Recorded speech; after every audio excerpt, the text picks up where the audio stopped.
Bonsoir, Mme Boudreau. Bienvenue à 2460. Bonsoir. Depuis que vous avez appris la mort de votre fils il y a 1 an déjà, vous n'avez eu cesse d'entreprendre des actions, de lancer des appels à l'aide pour que l'on prévienne que d'autres Damien tombent au combat, en fait. Oui. Et là, vous lancez Extreme Dialogue, dialogue extrême. Quel est le message que vous voulez envoyer? C'est un programme d'éducation pour les enfants, pour les jeunes, pour savoir qu'est-ce qui se passe avec les familles, les émotions, qu'est-ce qui arrive quand on engage avec du monde comme ça. Et puis, c'est une manière pour savoir en avance, pour prévenir qu'ils allont faire des décisions pour joindre avec des groupes comme ça. Votre histoire, quelle est-elle? Racontez-la nous, là, celle de Damien, sa conversion vers l'islam. Et au fond, vous n'avez rien vu venir. Mais il avait converti en 2008 et c'était bon au commencement. Et puis en 2011, ça commençait à changer. Je pouvais avoir des changements avec lui là-dedans, là, son cœur. On pouvait avoir quelque chose de différent. Mais en même temps, on ne savait rien de ça. On ne comprenait rien de ça. Et puis en 2012, novembre 2012, il m'avait dit Égypte, mais j'ai trouvé après, en janvier, qu'il était parti pour Syrie. Et puis pour 1 an, là, il était là tout seul et j'étais sur le téléphone avec lui tout le temps, tous les jours, tous les 2 ou 3 jours, jusqu'à juin 2013. Et puis ça a arrêté ce temps-là.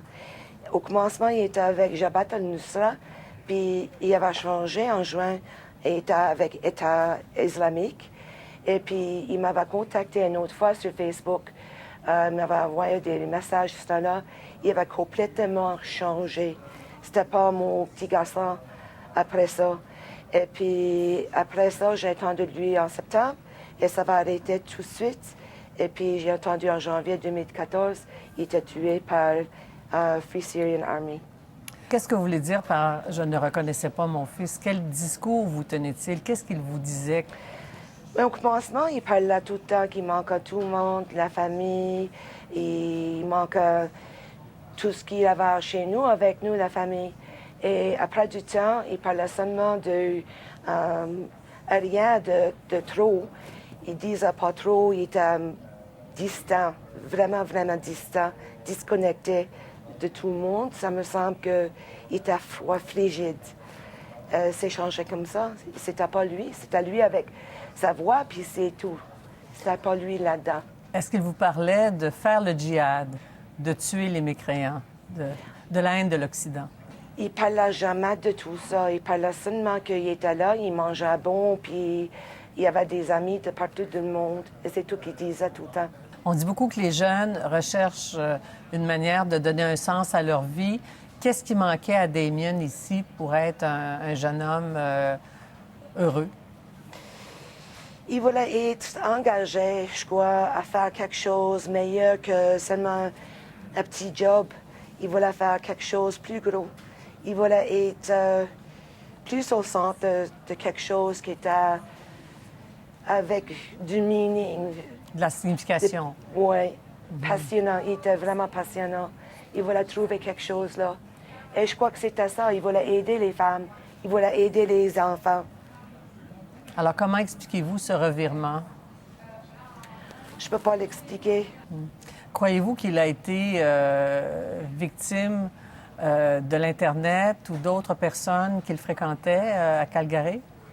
Oui, je crois que c'est une combinaison de tout. Il y avait quelqu'un ici, mais aussi sur les médias sociaux et l'Internet et des sites web, il y avait beaucoup d'informations là. Et je crois que c'est les deux ensemble.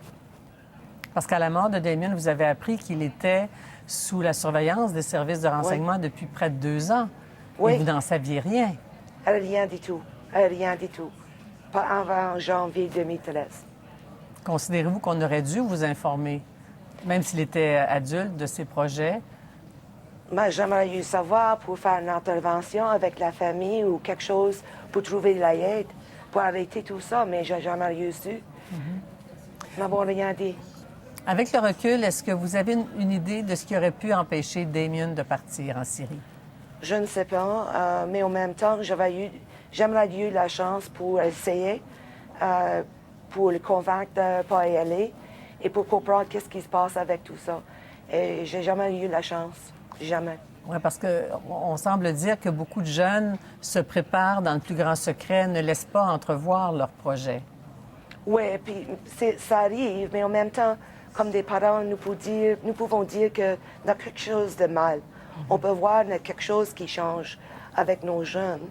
Et avec ça, avec l'éducation et le savoir que ça se pourra se faire qu'ils se prêtent pour aller en série, avec ça, on pourra trouver quelqu'un d'autre pour nous aider, pour faire des interventions.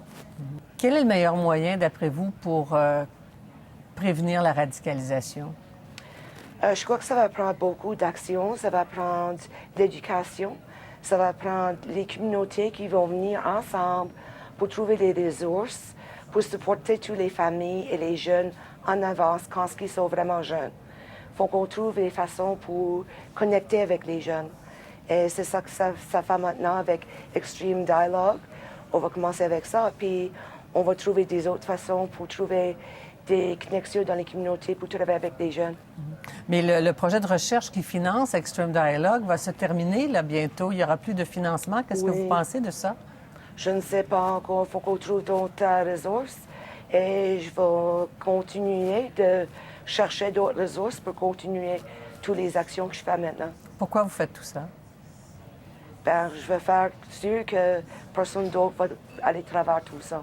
C'est trop difficile. Ça fait encore vraiment mal dans mon cœur, tous les jours. Aujourd'hui, est-ce que vous recevez une aide quelconque des gouvernements, un soutien quelconque? Non. Même pas d'aide psychologique, rien du tout? Pas du tout, non. Madame Boudreau, merci beaucoup d'avoir été avec nous aujourd'hui. Merci. Merci. Bon courage. Merci beaucoup. Merci.